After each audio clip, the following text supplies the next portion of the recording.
personnes comme moi. Moi j'ai été investi député 3 fois. Et j'ai été député 2 fois. Mais est-ce que, étant investi député 3 fois, ayant été député 2 fois, est-ce que vraiment je vais me battre au niveau du PDS pour me chamailler pour avoir une place sur la liste nationale? C'est pas correct de ma part. C'est pas correct. Surtout pour avoir une place après les 20 premiers. Parce que je suis forcé de chercher après les 20, parce que les 5 premiers, on ne peut pas y toucher. Le parti a toujours investi comme ça. Donc je ne vais pas aller revendiquer des postes alors que j'ai été député 2 fois et au total j'ai été investi 3 fois. S'il y a des disponibilités au-delà de la 20e place, et s'il y a des collègues ou des gens ou des jeunes cadres qui ont beaucoup travaillé ces 2-3 dernières années dans le parti, bon, moi je considère que c'est assez logique que moi je leur cède la place. Et ça s'est passé comme ça. Maintenant on m'a demandé de diriger la liste départementale. Mais j'ai dit stratégiquement c'est pas bon. C'est une stratégie de ma part. C'est moi qui dis au parti stratégiquement c'est pas bon. Parce que je suis à l'intérieur de beaucoup de responsables politiques, des hommes et des femmes dans le département. Si je dirige la liste départementale, je les élimine tout de suite. Ils ne sont plus investis. Et si je les élimine, c'est ne pas les récompenser des efforts qu'ils ont faits, en particulier des efforts qu'ils ont faits pour m'accompagner, pour être président du conseil départemental, pour m'accompagner dans le passé pour être élu député. Donc, aujourd'hui, je dois, en toute reconnaissance, demander à ce que, parmi ces gens-là, qu'on prenne des gens qui dirigent la liste départementale.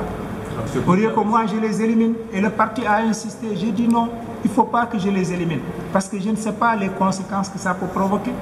Parce que si je les élimine, ils vont toujours être avec moi. Ils ont la sympathie avec moi. Mais est-ce qu'ils vont faire l'effort nécessaire? Est-ce qu'ils vont se battre pour que le parti gagne? Alors que si on les met, ils vont se battre.